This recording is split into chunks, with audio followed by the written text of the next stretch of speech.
Label Radio. What's up, y'all? It's your boy Mellow One, White Label Radio, classic hip hop, and we are in the building with the great Phife Dawg from A Tribe Called Quest. What up, Phife? Chilling, baby. How you? I'm good, man.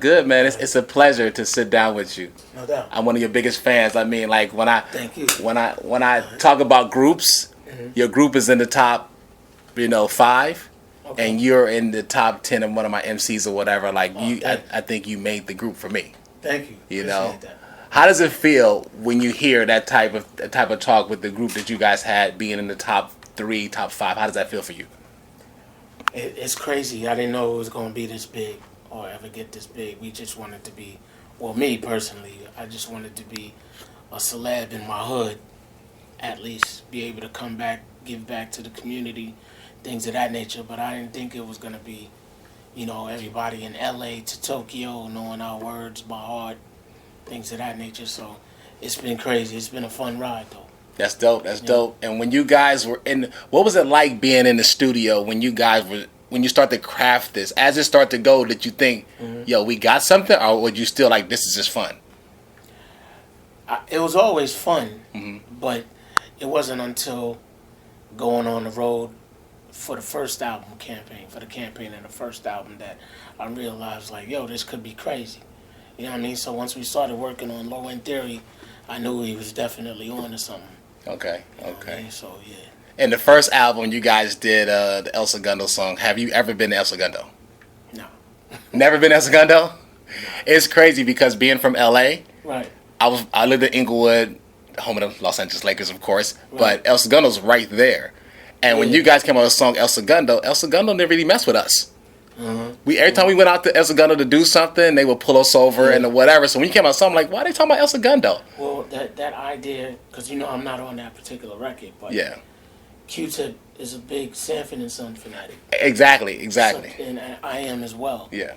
And, Fred Sanford, even though he pretty much came from St. Louis, show-wise. Yeah. And I think Red Fox is from St. Louis in real life, I believe. Okay. But he always added St. Louis somewhere in the show.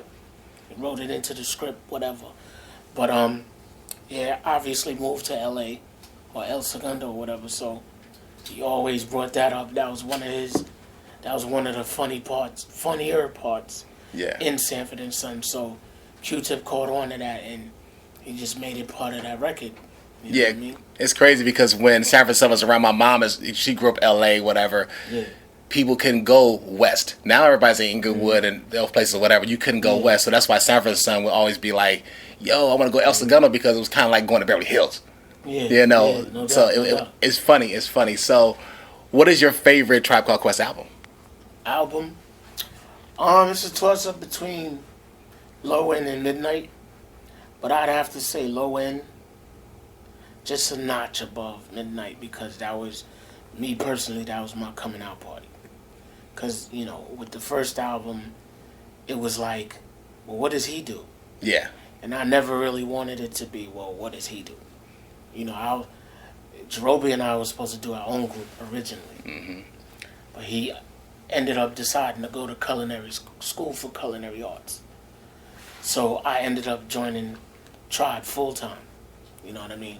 But definitely Low End, because it answered those questions. What does he do? Okay, here, whole act. That's what I do. And it's funny because on Lower End, you can tell, like, you was aggressive. So did you have that in the mindset when you was on Low End Theory, that you have, like, I'm going to show them what I do by going hard on these tracks? Not only that, I came from the battle era.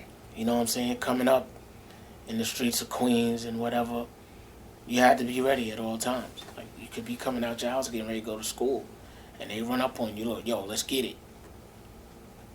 You had to be ready. So I came from that whole battle era, so that's where my aggressiveness came from. Okay. Now, Q-Tip and Chris Lighty, rest in peace. Mike G in Africa from the Jungle Brothers, as well as my boys from De La, they pretty much taught me song structure, how to write songs. The whole 8-bar hook, 16-bar hook, that type of thing, because you leave it up to me, my dumb self would have been trying to battle for a whole album. That's that's all I knew. You know what I mean? But those guys definitely took me under their wings and, helped me out. Q-Tip specifically because, he got his education from Red Alert and the Jungle Brothers. So by the time Tribe got the deal, he was like, yo, this is how we gonna do it. This is how it has to be done. So nowadays, I don't even battle. I just write songs. Not saying I don't know how to battle, but it's about that money. So you got it in you still? Yeah, to a certain extent.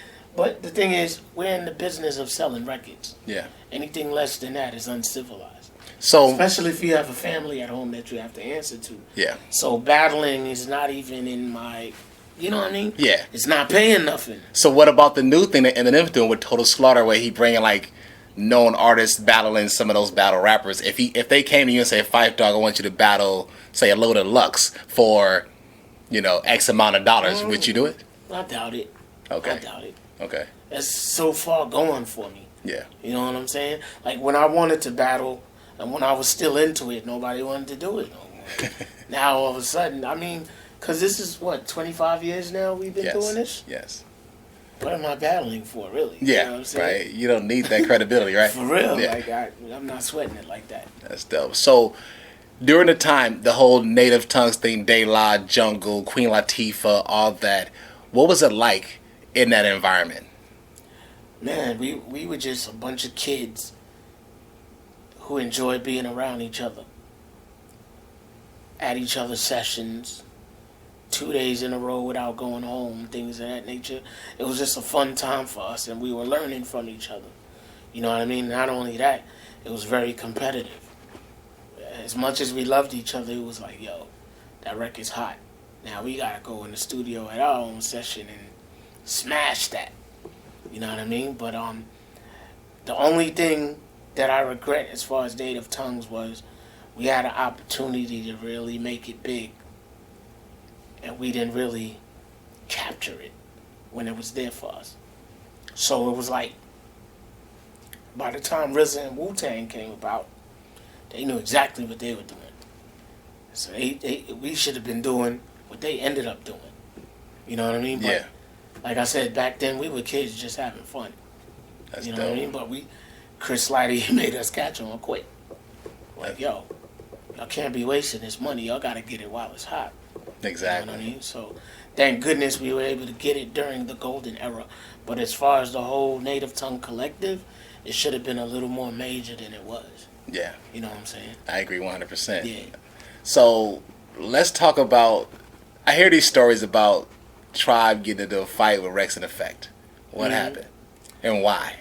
What happened was, let's see, how should I start? I haven't spoken about this in so long. I know. But before Tribe got the actual deal, there's this guy named Mr. Walt from the Beat Miners, Evil D, Mr. Walt. And Mr. Walt used to work at this record store. He's from Brooklyn, but he used to work at a record store in my neighborhood in Queens. So it's almost like the Vapors, Cool V, the verse about Cool V. Yeah, yeah. He wanted the job at the record shop, offered him a job, and now he don't want it. Damn, it feels good to see people like that. Whole verse was basically my story. Because I wanted to work at that record shop so bad. So I used to go there every day after school and look at the credits on different records. And at the time, Teddy Riley had like the New Jack Swing in full swing. Keith Sweat's album, Albie Shore's album, whoever else he was doing back then, Deja, a bunch of groups. And then you heard other songs that had that feel. But then I'm so much into credits to this day. I used to go in the store and look on the back of the albums. Who produced this particular record? Boom, boom, boom. And some of those records didn't say Teddy Riley. It was somebody biting his whole style. So by the time Tribe Called Quest came about, well, we got the jazz on that second album. Mm-hmm. I said, me Sweat Another, I do my own thing, strictly hardcore tracks, not a New Jack Swing. Yes. And that came from looking at the credits and seeing people biting. So Rex and Effects thought I was dissing. You know what I'm saying? Whereas I was actually... We thought you was dissing. Right. Maybe I should have said it differently. Yeah. But what I was saying in essence is, yo, there could only be one Teddy Riley. Let that man live. There could only be one Redman. There could only be one Buster. There could only be one DMX. Let that man live. And the one thing, when I was coming up in the game in that same battle era I was telling you about, biting was forbidden. Back then, you get punched in your face for that. So that's basically what I was saying when I said that line. They took it as I was dissing, whatever. So there was a show at Radio City Music Hall. It was Run DMC, Naughty, and I believe SWV was on that bill. So me, Tip, a couple people from our hood go to the show, met up with Lighty, a couple of our peoples, and we ran in the Rex and Effects. And Heavy D, who was cool with us, as well as Teddy Riley, of course, because, you know, Teddy did a bunch of joints for Hev. Rest in peace. And he tried to squash the beef. So, beef was somewhat squashed between the actual two groups. But, you know, when you got your boys with you, that's something totally different. Yeah. So we got our crew. They got their crew. So their crew is still kind of ice grilling like, what? Boom. So I'm like, what? You know what I'm saying? I'm not going back down, you know, so whatever. So we ended up squashing it. But then, you know, when you have beef, or if you squash beef, you don't really go nowhere by yourself. Not in that same vicinity, at least, you know what I'm saying? Or venue, or whatever, neighborhood, whatever. Mm-hmm. Q-Tip leaves us inside. We're watching Naughty or somebody. And he walks outside. Rex and Effects crew had a beef with Prince Poe from Organized Confusion. Wow. They run up on him, hemming him up for whatever reason.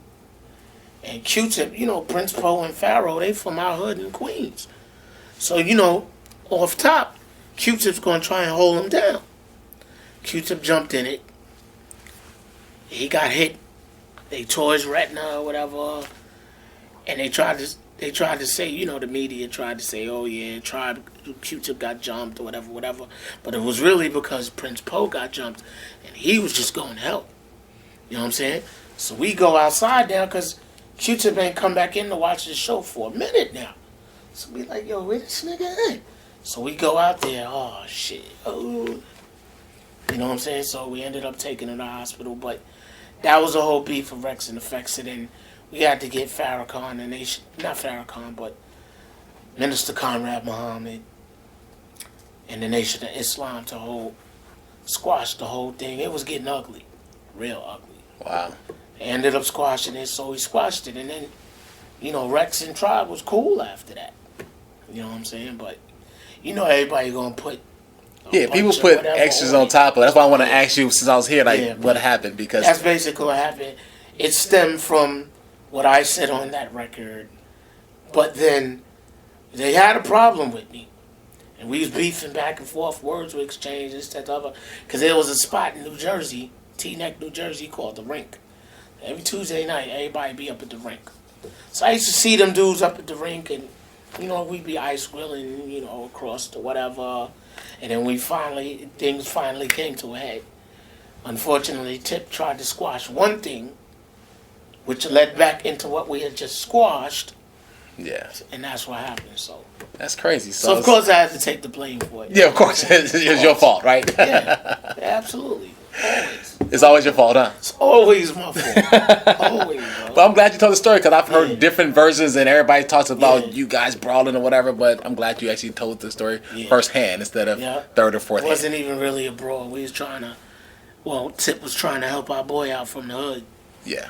And unfortunately, they attached it to what we were already beefing about. Yeah.